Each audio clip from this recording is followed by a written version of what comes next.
ये है मेक्सिको, 13 करोड़ की आबादी वाला दुनिया का 10वां सबसे बड़ा कंट्री। मेक्सिको 21वीं सदी के सबसे इम्पोर्टेंट कंट्रीज में से एक है और इसकी वजह इसकी लोकेशन और हिस्ट्री है। मेक्सिको के नॉर्थ में अमेरिका है, साउथ और वेस्ट में पैसिफिक ओशन है, साउथ ईस्ट में ग्वाटेमाला, बेलीज और कैरेबियन सी है, जबकि ईस्टर्न साइड पर गल्फ ऑफ मेक्सिको है। मेक्सिको हजारों साल से डिफरेंट कल्चर्स और सिविलाइजेशंस का गढ़ रह चुका है। आपको शायद ये जानकर हैरत होगी कि दुनिया का सबसे बड़ा पिरामिड इजिप्ट में नहीं बल्कि मेक्सिकन स्टेट ऑफ पुएब्ला में है, जिसे द पिरामिड ऑफ चोलुला कहा जाता है। यूरोपियंस के आने से पहले यहाँ पर बहुत से कल्चर्स और सिविलाइजेशंस थी। सबसे पहले यहाँ ओल्मेक्स आबाद थे, फिर अराउंड 200 AD में यहाँ मायंस आए और करीबन 700 साल तक सेंट्रल और साउथ अमेरिका पर हुकूमत की। मायन सिविलाइजेशन अपने वक्त की सबसे एडवांस सिविलाइजेशन थी, जिसकी डिसअपीयरेंस आज भी किसी मिस्ट्री से कम नहीं। उनकी मैथ्स, एग्रीकल्चर और एस्ट्रोनॉमी की नॉलेज उस टाइम के लिहाज से अनबिलीवेबल थी।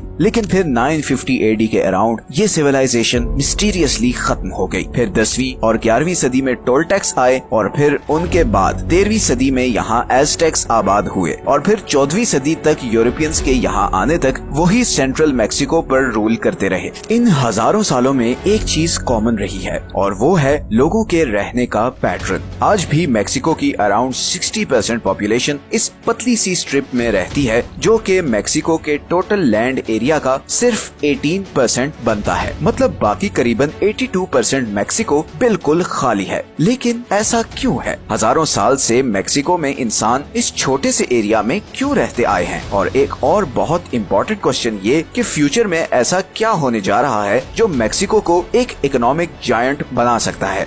मेक्सिको में लोग सिर्फ इस छोटे से एरिया में क्यों रहते हैं, इसकी एक बहुत बड़ी वजह है मेक्सिको की ज्योग्राफी। मेक्सिको की सिर्फ 13% जमीन एग्रीकल्चर के काबिल है। मेक्सिको के नॉर्थ में इस सारे एरिया में खुश्क और गर्म रेगिस्तान है, जहाँ पर खेती बाड़ी करना और खाना उगाना तकरीबन नामुमकिन है। इसी तरह मेक्सिको के साउथ में इस सारे एरिया में घने जंगल हैं, जहाँ पर बहुत ज्यादा बारिश होती है। यहाँ पर इंफ्रास्ट्रक्चर बिल्ड करना बहुत मुश्किल है, बिकॉज रोड्स या बिल्डिंग्स बनाने के लिए आपको खुश्क कंक्रीट चाहिए, मगर यहाँ पर बारिश इतनी है कि ये होना प्रैक्टिकली इम्पॉसिबल है। और इसीलिए मेक्सिको के इस 1100 किलोमीटर लंबे सदर्न बॉर्डर्स पर सिर्फ 8 पक्की सड़कें हैं, जो मेक्सिको को सेंट्रल अमेरिका से कनेक्ट करती हैं। और इसी तरह अगर हम थोड़ा और साउथ में आए तो यहाँ पर पैनामा और कोलंबिया के बीच एक भी रोड नहीं जो अमेरिका के इन दो हिस्सों को आपस में कनेक्ट करे। And on top of all these geographic complications, almost 70% Mexico पहाड़ों से कवर्ड है और इन पहाड़ों ने मेक्सिको के लिए बहुत ही अनफेवरेबल हालात पैदा किए हैं। सबसे बड़ा नुकसान ये है कि इन पहाड़ों को काट कर इंफ्रास्ट्रक्चर बनाना बहुत ही मुश्किल और महंगा काम है और इसीलिए मेक्सिको का ये सेंट्रल पार्ट जहाँ पर लोग रहते हैं,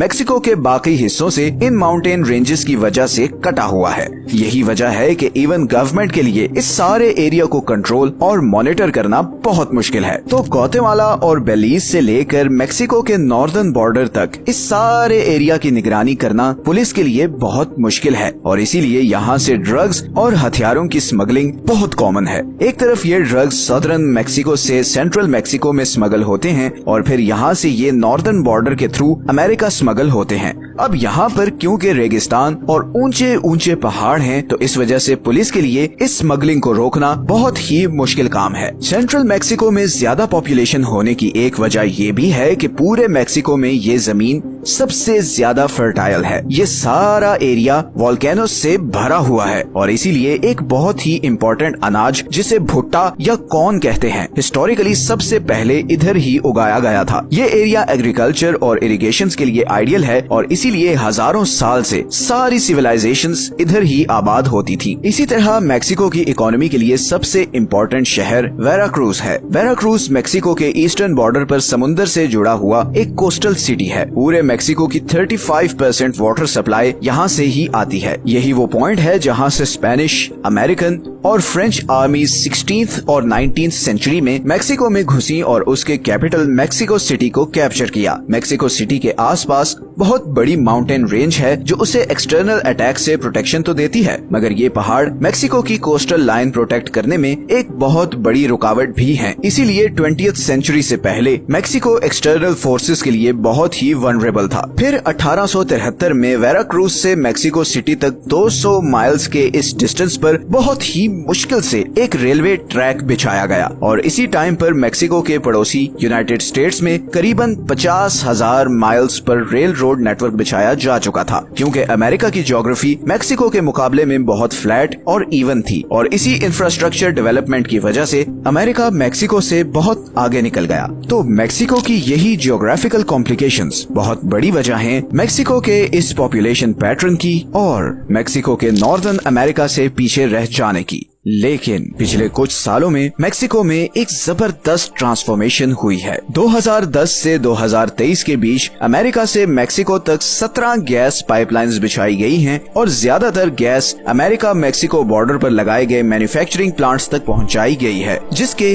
दो फायदे हुए हैं। एक तो सस्ती गैस की वजह से मेक्सिको की मैन्युफैक्चरिंग इंडस्ट्री में बहुत बूस्ट आया है और दूसरा सस्ती लेबर की वजह से ओवरऑल प्रोडक्शन कॉस्ट बहुत कम हो गई है और इसी अपॉर्चुनिटी को भांपते हुए बहुत सी इंटरनेशनल कंपनीज अब मेक्सिको में अपनी मैन्युफैक्चरिंग शिफ्ट कर रही हैं। निसान आज अपने होम कंट्री जापान से कई ज्यादा गाड़ियां मेक्सिको में मैन्युफैक्चर करती है। मेक्सिको आज दुनिया का 5वां सबसे बड़ा गाड़ियां एक्सपोर्ट करने वाला कंट्री है। इसी तरह 2019 में मेक्सिको कनाडा और चाइना को पीछे छोड़कर यूनाइटेड स्टेट्स का सबसे बड़ा ट्रेडिंग पार्टनर बन गया।